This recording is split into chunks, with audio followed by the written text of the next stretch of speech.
Bonjour à toutes et à tous. Je m'appelle Cassandra, votre présentatrice du jour pour la chaîne Haïtien Côté Nous, une plateforme dédiée à éduquer, éveiller les consciences et transformer nos mentalités pour une Haïti debout, souveraine et fière de ses valeurs. Bienvenue dans cette vidéo intitulée Briser les chaînes de l'esclavage mental. La voix de Dessalines, Christophe, Goman et Marcus Garvey. Avant d'aller plus loin, je vous invite à regarder cette vidéo jusqu'à la fin. Ne manquez aucune seconde. Ce que vous allez découvrir à la toute fin pourrait bien vous surprendre, vous inspirer et peut-être même changer votre perception de notre histoire et de l'avenir d'Haïti. 1. L'esclavage mental. Une domination plus subtile. Quand on pense à l'esclavage, on imagine immédiatement les grosses chaînes, les champs de canne à sucre, les souffrances physiques. Et pourtant, l'esclavage mental est une prison bien plus difficile à briser que les chaînes de fer. Les chaînes physiques, on peut les voir, les toucher, les casser. Mais l'esclavage mental, lui, est silencieux, invisible, et souvent accepté sans résistance, parce qu'il est profondément intégré dans nos pensées, nos habitudes, nos peurs, nos jugements et même nos croyances. Et ce piège n'épargne personne, ni riche, ni pauvre, ni croyant, ni non-croyant, ni voodouisant, ni chrétien, catholique ou protestant. Il ne s'agit pas simplement de pointer du doigt ceux qui ont une religion différente de la vôtre, comme si le problème venait de leur foi. Non. Le véritable esclavage mental va bien au-delà. Il s'agit de ce conditionnement hérité de plusieurs siècles d'esclavage et de colonisation, transmis parfois inconsciemment de génération en génération. Il se manifeste chaque fois que nous croyons que les étrangers sont plus aptes à diriger notre pays que nous-mêmes, que tout ce qui est bon, solide ou efficace ne peut venir que de l'extérieur, comme si nos idées, nos talents, nos solutions n'étaient jamais suffisants tant qu'ils ne viennent pas d'ailleurs. Que pour être respectables, nous devrions renier ou dissimuler notre propre culture. Une culture qui ne se limite pas à la religion, mais qui représente un ensemble vivant et profond. Notre langue, notre manière de penser, de manger, de nous habiller, de créer, de croire, d'éduquer, de transmettre nos valeurs, de vivre en famille et même d'organiser la communauté dans nos lacous. Toutes ces dimensions font partie de notre identité collective. Mais à force d'imiter les modèles venus d'ailleurs, nous finissons non seulement par rejeter ce qui est à nous, mais aussi par perdre ces repères essentiels. Nous abandonnons nos façons de vivre, nos expressions, nos liens, nos traditions, pour adopter des modes de vie qui ne sont pas nôtres, même dans nos lacous qui deviennent méconnaissables. Et tout cela, juste pour paraître moderne ou acceptable. Que nos traditions, notre langue, notre spiritualité ou même notre couleur de peau nous rendent inférieurs. Et cette idée a été poussée si loin que beaucoup de Noirs en sont venus à rejeter leur propre apparence. Certains ont tenté de changer leur couleur de peau pour paraître plus clairs, pensant que cela les rendrait plus acceptables ou plus beaux. D'autres ont été convaincus qu'épouser une femme à la peau claire, voire blanche, était un symbole de réussite ou de prestige, comme si la femme noire, la négresse, qu'on appelait autrefois avec fierté marabout pour sa beauté magnétique, avait perdu sa valeur. Dans certaines communautés, si un homme ne se marie pas avec une femme à peau claire, qu'on appelle chez nous grimelle, il est vu comme s'il avait raté sa chance. Ce conditionnement culturel profond nous a appris à associer la clarté de peau à la beauté, à la réussite, à la noblesse, et à voir notre propre couleur de peau comme un défaut à corriger. Voilà le cœur de l'esclavage mental. Un peuple libre dans les faits, mais enchaîné dans ses pensées. Et c'est là toute la subtilité de ce piège psychologique. Il n'a plus besoin de chaînes physiques pour nous garder esclaves. Mais pour briser ces chaînes invisibles, encore faut-il comprendre comment elles ont été forgées. C'est pourquoi il est essentiel de revenir à l'histoire, à notre histoire profonde. Pas pour s'y enfermer ou ressasser le passé, mais pour en extraire la force, les repères et les vérités qui nous permettent d'avancer. 2.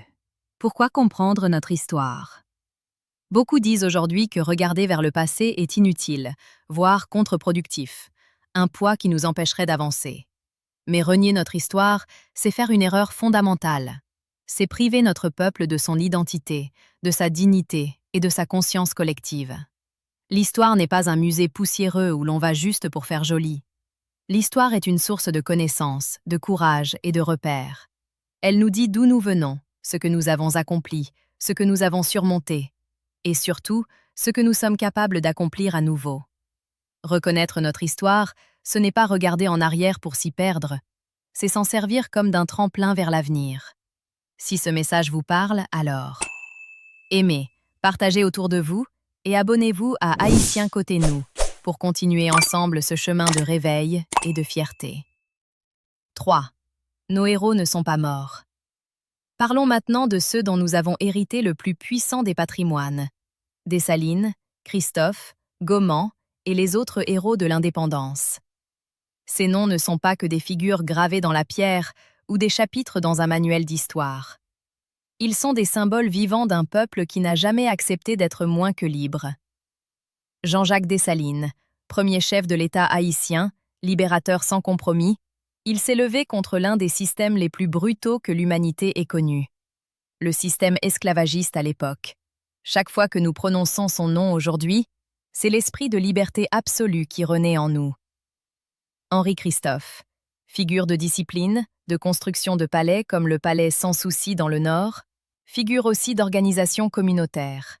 Christophe ne se contentait pas de conquérir la liberté. Il voulait bâtir un État fort, résilient, capable de durer. Et cet héritage est toujours pertinent aujourd'hui. Un pays ne peut pas être libre sans institutions solides, ni un minimum d'organisation communautaire. Goman, moins connu que Dessalines ou Christophe, mais tout aussi essentiel. Il est un symbole de résistance silencieuse dans la Grande-Anse et de fidélité absolue à l'idéal de liberté. Après l'assassinat de Dessalines, trahi par ses propres frères au profit des anciens colons et de la France, Goman fut le seul Boko, Borkor aujourd'hui, à se soulever dans le sud contre le gouvernement de Pétion. Goman incarne cette flamme de liberté qui refuse de s'éteindre, cette insoumission qui renaît là où l'on tente d'effacer la mémoire. Maintenant, posez-vous cette question. Comment un peuple qui a vaincu les plus grandes puissances esclavagistes du monde a-t-il pu perdre confiance en lui-même au fil du temps? Cette question seule mérite d'être méditée. 4. Marcus Garvey, le mentor de la libération mentale. Marcus Garvey, le penseur panafricaniste jamaïcain, nous rappelle que la libération commence dans l'esprit, dans les mentalités, avant de se manifester dans la réalité. Garvey affirmait « Celui qui ignore son histoire est comme un arbre sans racines ». Et c'est exactement là que réside le problème de beaucoup de sociétés aujourd'hui, y compris notre peuple. Se libérer des chaînes physiques n'a de sens que si nous nous libérons aussi des chaînes invisibles dans nos esprits. Des doutes, des croyances limitantes, des complexes d'infériorité hérités de l'esclavage et de la colonisation. Pour Garvey, l'émancipation ne s'arrête pas à la liberté politique. Elle doit atteindre la liberté mentale, culturelle et économique. 5. Colonialisme intérieur. Comment il s'installe? L'esclavage mental ne se manifeste pas seulement dans des discours philosophiques. Il se manifeste dans notre quotidien, dans nos attitudes, dans nos décisions. Il s'exprime lorsque nous pensons que quelqu'un d'extérieur doit nous sauver. Nous pensons qu'un diplôme ou une culture étrangère est intrinsèquement supérieur. Nous rejetons peu à peu notre propre culture, notre spiritualité, notre identité créole. Non pas la langue en tant que telle, mais tout ce qui a été façonné ici, en Haïti ou en Afrique. Notre manière de cuisiner, comme le riz blanc et l'alo de l'Artibonite, le tom-tom du Grand Sud, les douces macorces ou le cassave croustillant du Grand Nord. Autant de trésors culturels qui racontent qui nous sommes, mais que nous apprenons parfois à mépriser, parce qu'ils ne viennent pas d'ailleurs, au profit des poissons Miami, des hot dogs de la République dominicaine, des ailes et cuisses de poulet importés. Et c'est là que le colonialisme intérieur devient le plus dangereux. Il fait croire qu'être haïtien ou africain, ou noir tout court, c'est être inférieur, moins que rien. Alors même que notre histoire est l'une des plus puissantes du monde. 6. L'après Jovenel Moïse, la nation à la croisée des chemins. Après l'assassinat du président Jovenel Moïse, au lieu de suivre la constitution encore en vigueur, nos dirigeants se sont empressés de chercher des solutions à l'étranger. des ambassades, des organisations internationales, des soi-disant experts. Pendant que la nation restait fragmentée, pendant que l'insécurité grandissait, pendant que les groupes violents armés, les gangs, prenaient de l'ampleur, pendant que nous continuions à perdre des territoires, ce qui devait être une transition constitutionnelle s'est transformé en une dépendance politique. Et ce n'est pas uniquement un problème politique, c'est la conséquence directe d'une nation qui a oublié qu'elle possède en elle les réponses, les ressources et l'autorité morale de décider pour elle-même. 7. Économie.